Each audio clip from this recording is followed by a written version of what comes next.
ಕಾಂಗ್ರೆಸ್ ಕೇಂದ್ರ ಕಚೇರಿಯನ್ನ ರೀಚ್ ಆಗಿದ್ದಾರೆ ಸಿಎಂ ಸಿದ್ದರಾಮಯ್ಯ.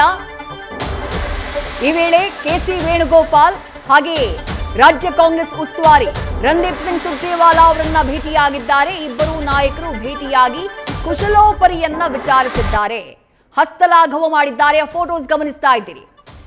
ರಣದೀಪ್ ಸಿಂಗ್ ಸುರ್ಜೇವಾಲಾ ಅವರ ಎಂಟ್ರಿ ಇದೆಯಲ್ಲ ಇವತ್ತಿನ ಸಭೆಗೆ, ಇದು ಬಹಳ ಕುತೂಹಲವನ್ನ ಕೆರಳಿಸ್ತಾ ಇದೆ. ಯಾಕಂದ್ರೆ ಏನು ಮಾತಾಡ್ಬೇಡ್ರಿ ಅಂತ ಹೇಳಿ ಹೈಕಮಾಂಡ್ ಏನು ಅವಾಗ ಹಿಂದೆ ಹೇಳಿ ನೋಟಿಸ್ ಕೊಟ್ಟಿತ್ತಲ್ಲ, ಅವತ್ತಿಂದ ಮಾತಾಡಿದ್ರೆ ಈಗಲೂ ಮಾತಾಡೋದಿಲ್ಲ.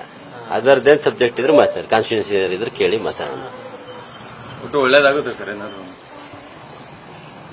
No comment. ಸಾರಿ, ಪೂಜೆ ಮಾಡ್ತೀರಾ ಅಂದ್ರೆ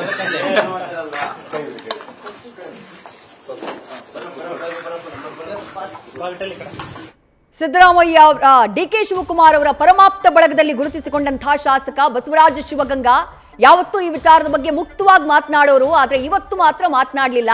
ಆವತ್ತು ಜನವರಿಯ ಡೇಟ್ ಕೊಟ್ಟಿದ್ದು ಇದೇ ಬಸವರಾಜ ಶಿವಗಂಗಾ ಅವರು. ಈ ಬಾರಿ ಗೊಂದಲವನ್ನ ಕ್ರಿಯೇಟ್ ಮಾಡೋದು ಬೇಡ ಅನ್ನುವಂಥದ್ದು ಉದ್ದೇಶ ಆಗಿರಬಹುದು. ಮಾಗಡಿ ಬಾಲಕೃಷ್ಣ ಅವರ ಮಾತು ಕೂಡ ಹಾಗೆ ಇತ್ತು.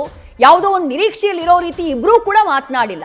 ಈಗ ಫೋಟೋಸ್ ನ ಗಮನಿಸ್ತಾ ಇದ್ದೀರಿ. ಕೆಸಿ ವೇಣುಗೋಪಾಲ್ ಅವರು ಇವತ್ತಿನ ಸಭೆಯಲ್ಲಿ ಪ್ರಮುಖ ಪಾತ್ರವನ್ನು ವಹಿಸ್ತಾ ಇರುವಂತಹ ರಾಷ್ಟ್ರೀಯ ಪ್ರಧಾನ ಕಾರ್ಯದರ್ಶಿ ಕೆಸಿ ವೇಣುಗೋಪಾಲ್ ಅವರನ್ನ ಭೇಟಿಯಾಗಿದ್ದಾರೆ ಸಿದ್ದರಾಮಯ್ಯ. ರಣದೀಪ್ ಸಿಂಗ್ ಸುರ್ಜೇವಾಲಾ ಅವರನ್ನ ಭೇಟಿಯಾಗಿದ್ದಾರೆ.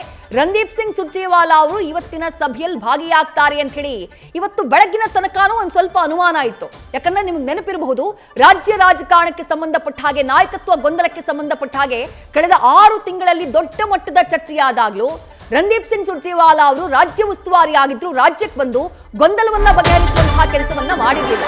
ಹಾಗಾಗಿ ಬಹಳ ಕುತೂಹಲಕ್ಕಿದ ಕಾರಣ ಆಗಿತ್ತು. ನ್ಯೂಸ್ ಫಸ್ಟ್ ನಿರ್ಭೀತಿಯಿಂದ ನಿಮ್ಮ ಪರವಾಗಿ.